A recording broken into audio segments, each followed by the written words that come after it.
का जो 4 है क्वेश्चन, वो कहता है कि a clock seller sold a clock by purchasing it at ₹336। यहाँ लैंग्वेज पर थोड़ा सा ठीक से समझ लेना बात को, है ना। लैंग्वेज इसका लिखने का तरीका ठीक नहीं। Clock seller sold a clock by purchasing it at 336 का मतलब है 336 में खरीदा, ऐसा नहीं है। बेच रहा है वो 336 में, खरीद कर बेचा है 336 में। मतलब हुआ कि सेलिंग प्राइस जो है क्लॉक का, selling price of a clock is ₹336। ये सेलिंग प्राइस है। कह रहा है कि the amount of his profit percent is as much as the amount with which he bought the clock. Profit percent कितना है? जितना कॉस्ट प्राइस है।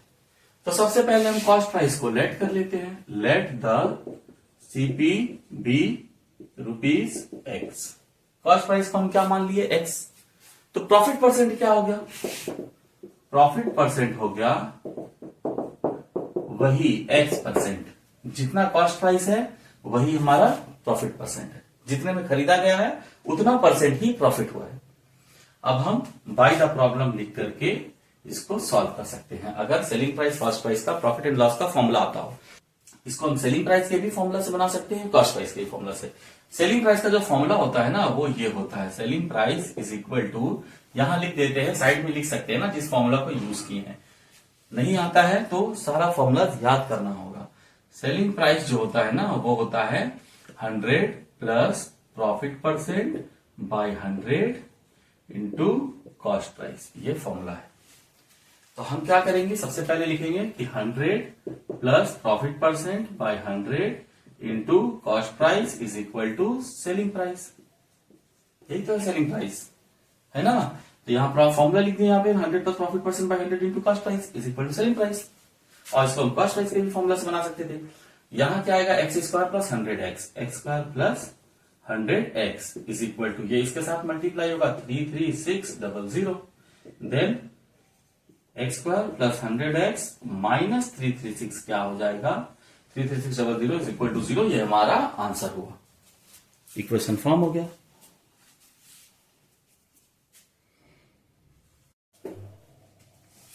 सिक्स का 5 जो क्वेश्चन है ना, वो अपस्ट्रीम डाउनस्ट्रीम से रिलेटेड है। तो पहले हम इसके कंसेप्ट को समझा देते हैं। जैसे यहां एक बोट है, एक बोट है, ये बोट है और ये वाटर है, ये स्ट्रीम है, ठीक है, पानी का धारा है, स्ट्रीम है। बोट हम मान लेते हैं इस डायरेक्शन में मूव कर रही है और वाटर भी इसी डायरेक्शन में बह रहा है।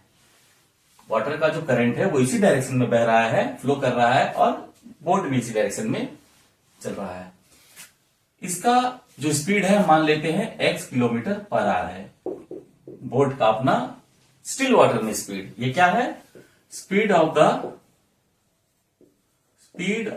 The boat in still water.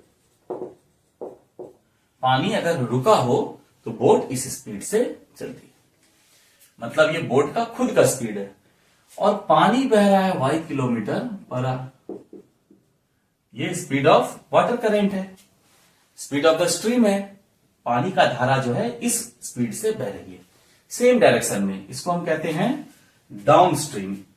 मतलब जिस डायरेक्शन में पानी बह रहा है उसी डायरेक्शन में अगर बोट चल रही है ना, तो हम कहते हैं डाउन स्ट्रीम, ठीक है। इसको हम अलोंग विद द करंट भी कहते हैं। यहां हम देखते हैं कि speed of the boat in still water क्या है? Speed of the boat in still water is x kilometre per hour और speed of the stream is, stream का स्पीड क्या है? y किलोमीटर पर आवर है। अगर पानी भी बह रही है, बोट भी जा रहा है, बोट खुद से 1 घंटे में कितना दूर जाता है? x kilometre. x kilometre per our का क्या मतलब हुआ? 1 घंटे में वो x किलोमीटर ट्रैवल करता है। पानी उसको कितने दूर ले जाती है? अगर बोट नहीं चलता है तो पानी कितने दूर ले जाएगी? y किलोमीटर 1 घंटे में। और 1 घंटे में अगर दोनों चलता है, बोट भी चल रहा है, पानी भी उसको बहा कर ले जा रही है, तो 1 घंटे में बोट कितने दूर चला जाएगा? x plus Y. x वो खुद से जाएगा, y उसको पानी ले जाएगी। तो हम कहेंगे कि डाउनस्ट्रीम स्पीड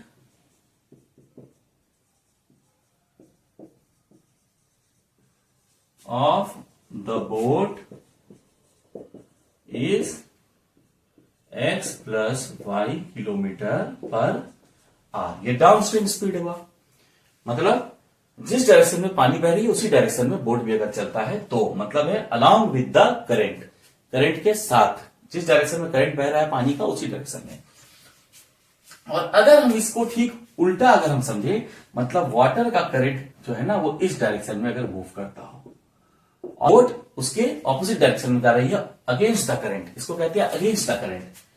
बोट इस डायरेक्शन में चल रही है x किलोमीटर, तो बोट 1 घंटे में कितनी दूर चली जाएगी x किलोमीटर। पानी उसको पीछे कितना कर देगा y किलोमीटर, तो बोट 1 घंटे में गया x किलोमीटर और पानी पीछे कर दी y किलोमीटर। तो बोट टोटल कितना डिस्टेंस ट्रेवल किया 1 घंटे में, x माइनस y। जैसे मान लेते हैं बोट 10 किलोमीटर चलती है, पानी उसको 2 किलोमीटर पीछे कर देती है, तो कितना गया वो 8 किलोमीटर, माइनस कर देंगे। तो यहां इसको हम कहते हैं अपस्ट्रीम स्पीड।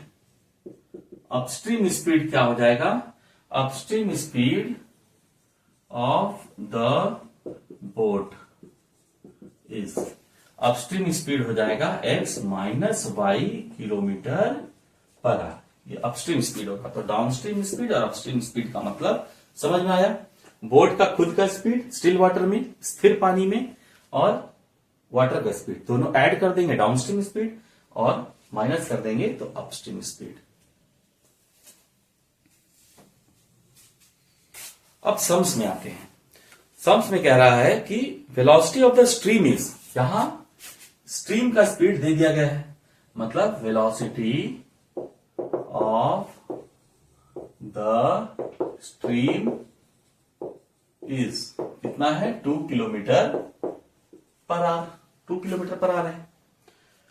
रतन माझी को 21 किलोमीटर डाउनस्ट्रीम में जाने में और सेम डिस्टेंस जो है अपस्ट्रीम में आने में, मतलब रतन माझी जो है वो डाउनस्ट्रीम में जाता है 21 किलोमीटर और वापस जब आता है, जैसे हम यहां से ऑफिस गए या यहां से स्कूल गए 21 किलोमीटर, तो वापस आएंगे तो कितना डिस्टेंस ट्रैवल करना होगा, सेम डिस्टेंस। तो रतन माझी जितना दूर डाउनस्ट्रीम में गया सेम डिस्टेंस रिटर्न आया अपस्ट्रीम में, उसको टोटल जो टाइम लगा है वो 10 आवर्स है। यहां अपस्ट्रीम और डाउनस्ट्रीम का जब बात किया जा रहा है तो हमको स्ट्रीम का स्पीड और स्टिल वाटर में रतन माझी का स्पीड दोनों जानना जरूरी है। जैसे हम बोट के केस में देखें, बोट का खुद का स्पीड और वाटर करंट का स्पीड, स्ट्रीम का स्पीड दोनों पता हो तभी हम अपस्ट्रीम डाउनस्ट्रीम का बात करेंगे।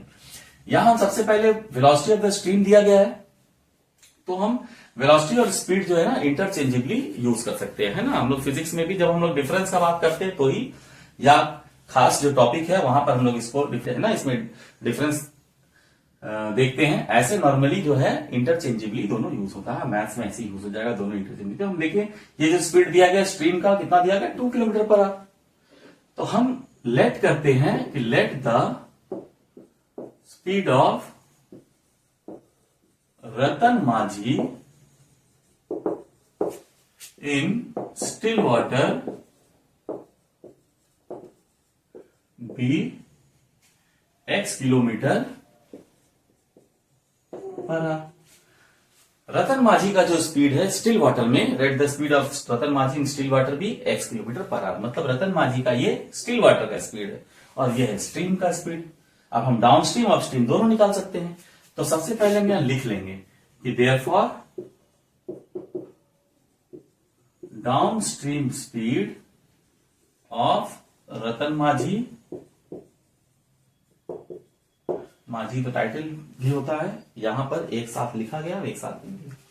रतन माझी का जो डाउनस्ट्रीम स्पीड है वो क्या हो जाएगा, डाउनस्ट्रीम में हम प्लस करते हैं x प्लस 2 इतना किलोमीटर पर आवर, मतलब रतन माझी खुद से x किलोमीटर जाता है और पानी उसको 2 किलोमीटर ले आती है, तो x प्लस 2 हो गया। और